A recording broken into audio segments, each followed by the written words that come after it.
Imagine waking up one day and realizing the people around you shaped your beliefs.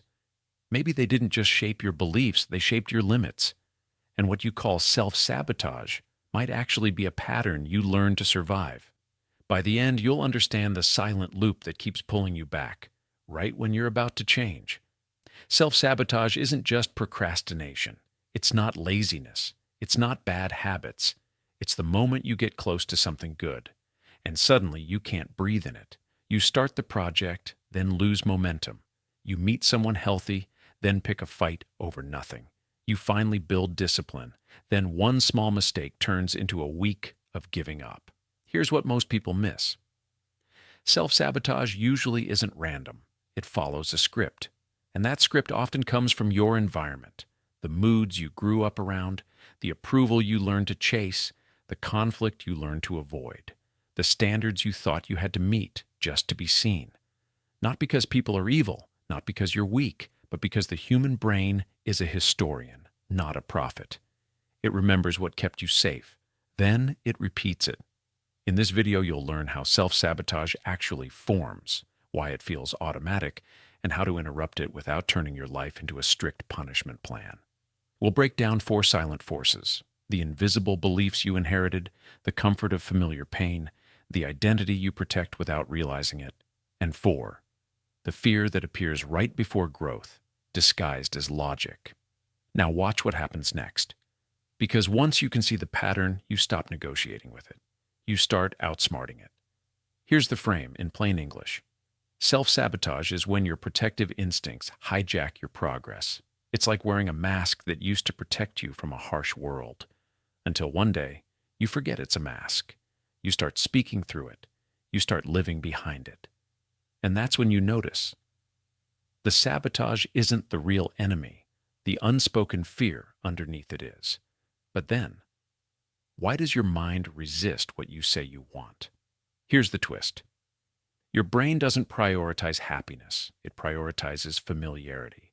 And unless you change what familiar means, you'll keep drifting back to the same edge, right before the breakthrough. Stay with me. In the next section, you'll see the first 2 principles and the exact moment the pattern usually activates. Principle 1. You inherit beliefs before you earn them. You don't choose your first definition of love, success, confidence, or being enough. You absorb it. From tone, from reactions, from what got praised, from what got punished, from what was ignored. Here's what most people miss. Self-sabotage often begins as a loyalty to the rules you learned early. If you grew up around constant criticism, you might believe you must be perfect to be safe. So when you start something new, something you can't do perfectly yet, your mind hits the brakes. You don't think, I'm afraid. You think, I'll start tomorrow when I'm ready. But then, ready never arrives.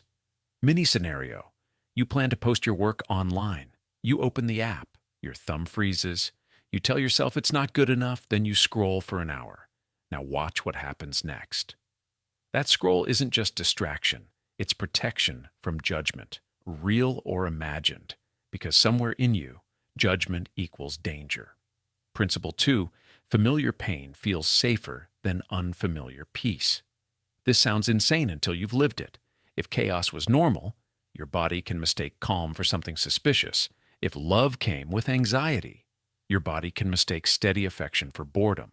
If attention arrived only after you struggled, your body can feel guilty when things get easier. Here's the turning point. When you start improving, your nervous system may interpret it as leaving your old world. And somewhere inside, a silent voice goes, if I change, will I still belong? Mini scenario. You begin setting boundaries at work. You say no once. Then you spend the whole night replaying it, feeling like you did something wrong. The next day, you overcompensate and say yes to everything. And that's when you notice. Self-sabotage isn't always self-destruction. Sometimes it's self-erasure, shrinking back into the version of you that causes the least friction. But then, why does it hit hardest right before you level up? Here's what most people miss. Because growth changes your social position. When you improve, some people cheer. Some people get uncomfortable, and your brain remembers every time being different had a cost. So it tries to keep you safe by keeping you the same. Here's the twist. Your mind will use reasonable sounding excuses. It's not the right time. I need more research. I'll do it when I feel confident. But confidence often comes after action, not before it. Principle 3. You protect an identity, even if it hurts you. Your identity is the story you live inside, and self-sabotage often defends that story. If you've always been the one who struggles, success can feel like betrayal. If you've always been the strong one, asking for help can feel like weakness. If you've always been the easygoing one, setting boundaries can feel like becoming the villain. Here's what most people miss. Your brain doesn't just fear failure, it can fear success, because success demands a new identity. Mini scenario. You finally start doing well. People notice, you feel exposed. You start downplaying your wins, skipping routines, replying late, disappearing, just to feel invisible again. Now watch what happens next. That disappearing is not laziness. It's an old survival move. Don't stand out. Principle 4. Right before growth, fear disguises itself as logic. This is the most dangerous one because it feels intelligent. You start saying things like, I'm being realistic. I'm just protecting my time. I don't want to get my hopes up. But then, the realism only appears when you're close. Here's the turning point. Fear doesn't always scream. Sometimes it speaks in your own voice. It uses endless planning instead of doing, fixing tiny details instead of finishing. Waiting for a perfect mood, picking fights to sabotage connection, comparing yourself until you feel too small to try. Mini scenario. You're in a relationship that's stable. No games, no chasing, no confusion. You start feeling restless. You search for signs something is wrong until you find one.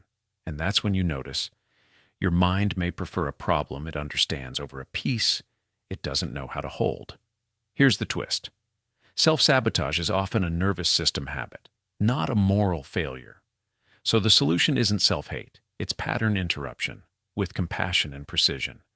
Because if you try to discipline a fear response, you usually intensify it. You create a war inside yourself. Here's what most people miss. You don't beat self-sabotage by becoming harsh. You beat it by becoming honest. Honest about what you're protecting. Honest about what you're afraid will happen if you succeed. Honest about the payoff you get from staying the same, even if that payoff is just familiarity. And then you build new proof, small proof, repeated proof. So your brain learns this is safe now. In the final section, we'll lock it together, recap the pattern, and I'll give you a simple do this today checklist you can actually follow without turning your life into a punishment plan. Let's bring the pattern into focus. Self-sabotage usually follows this silent sequence. You start changing. Then your nervous system detects risk. Then your mind produces a story. Then your behavior restores familiarity. Here's what most people miss. You don't sabotage because you don't want the goal. You sabotage because some part of you thinks the goal will cost you safety, belonging, or identity. And that's when you notice the goal isn't just a goal, it's a doorway.